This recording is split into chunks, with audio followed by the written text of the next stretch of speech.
pressuring the U.S. for its handling of the crisis, are seeing spikes in deaths again. In Italy and the UK, and here and there in other places, at least some people are fighting back. The last lockdown took everything they had.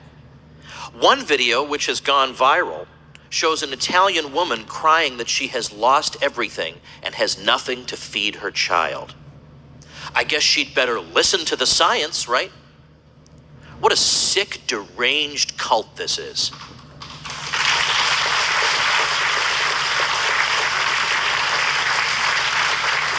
Now, the one word that is like a crucifix before Dracula to these people is Sweden. Sweden never locked down, didn't close businesses, schools stayed open, there was no mask mandate. Now, when you bring that up, you know what they're going to say. You already know. Oh, Sweden had a high death rate.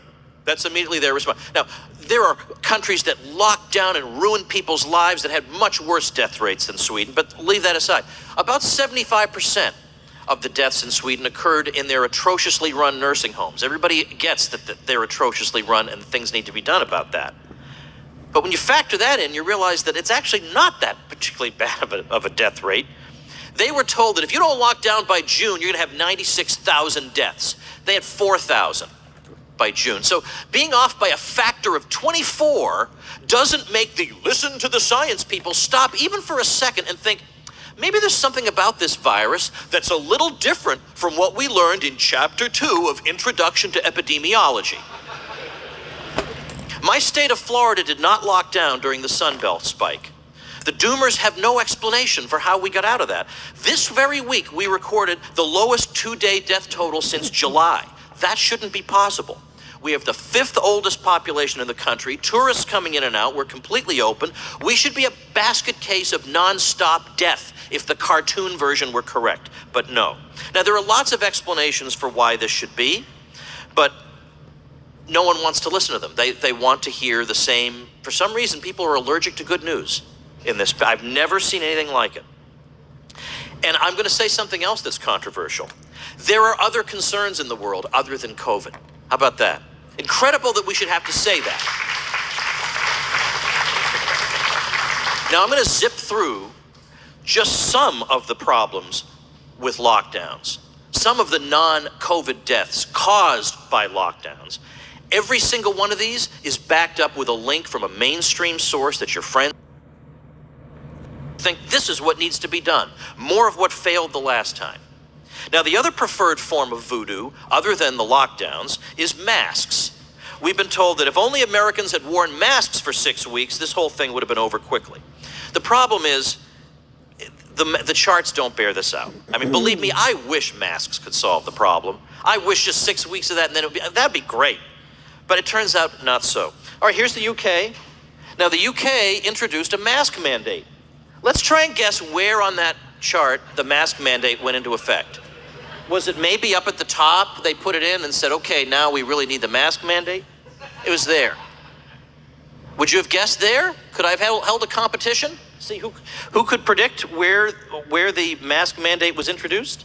Spain, okay. Well, I bet when they got all the way up there, they said, we sure need a mask mandate. Where'd the mask mandate come in here? Right there. So the whole thing's over, and then they said, let's put masks on. Okay, let's go on. Let's go to the next one.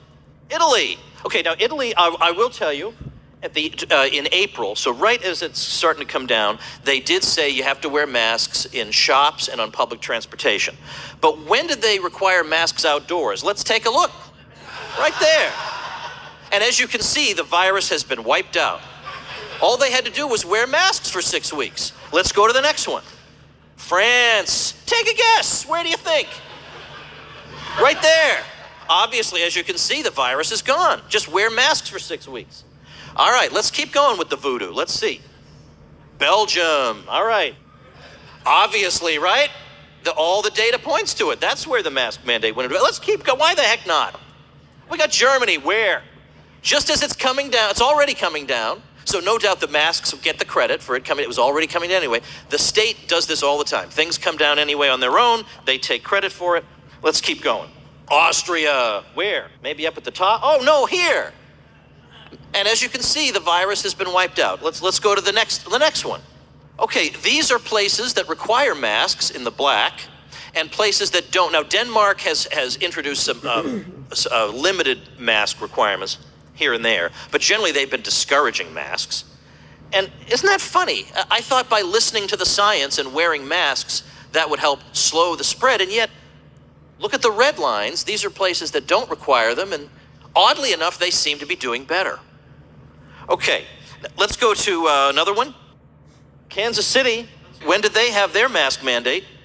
As you can see, the virus was suppressed. All right, let's move on. Montana, right there. We get masks, and then we get that. So then here's Montana versus Sweden. I'm just not being fair here. That's just not right. Okay, UK versus Sweden. Okay, UK going back up, Sweden doing fine. And this shows us where all the different things the UK tried to do while Sweden is still living normally. Czech Republic versus Sweden. Okay, when did the Czech Republic get its mask mandate? Probably way up there because they were panicked. Nope, they got one here, they got one there, and then it goes up and up. Okay, now this is a chart of 4 counties in Tennessee. Can you guess which one of them closed bars and limited restaurants to 25%? I mean, as you can see, one of those charts is radically different from the others. It's the one in the lower left, but who cares, right? It's obviously all the same. If anything, that one looks worse. So who even understands? So what should we do? Okay, what should we do, wise guy, you may say? We should live. We should protect the vulnerable and let everybody else live. And some people say, thank you. Some people say, oh, that's impossible. You can't do that. That's what they say. Yeah, they're having too much fun depriving you of everything that you enjoy. So that's impossible. We can't follow that strategy. Well, I have links at that tomwoods.com/COVID page that show you exactly how possible it is. And as a matter of fact, there are a lot of scientists who favor this approach as opposed to the locking everybody in their houses approach.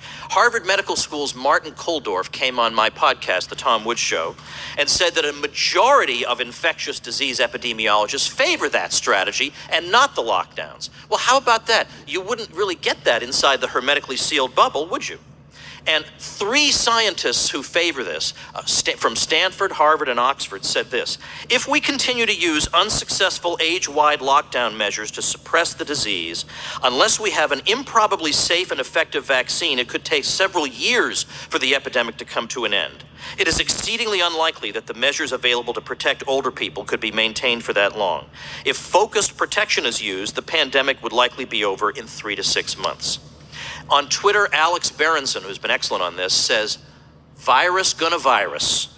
We can live with that reality and manage the consequences, like adults, mainly by making sure our hospitals are prepared, and they are. Or we can destroy our society for a virus most people won't even know they have, and those are our only choices. Pennsylvania's Secretary of Health reminded us that even with a vaccine, they're not gonna leave us alone. After people get the vaccine, she said, they're still going to wear masks. They still need to social distance and avoid large gatherings. What is the point? And meanwhile, the midwits are constantly saying anytime people gather together that it's a super spreader event, except when it's a protest that I politically favor. So when Trump had a rally in Sanford, Florida, everybody was saying, oh, death everywhere, death, super spreader. And the deaths in Florida continued to plummet. So they ignored that, went on to the next thing. The Sturgis motorcycle rally, that led to, The paper alleging that led to a big problem was refuted even by Slate. You've gone to a low level when even Slate says you're full of it. So all I can say is doomers must have no idea the extent to which normal life has resumed in many places. I witness in Florida 20 things a day, which if the cartoonish view of the virus were correct, should result in mass death, and none of them do. Life goes on.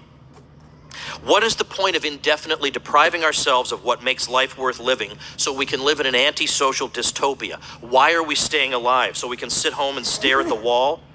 And then meanwhile, on top of the zillion deprivations our kids are suffering, there are the more subtle ones. They're growing up to think it's normal to view other people with suspicion and avoid gestures of affection.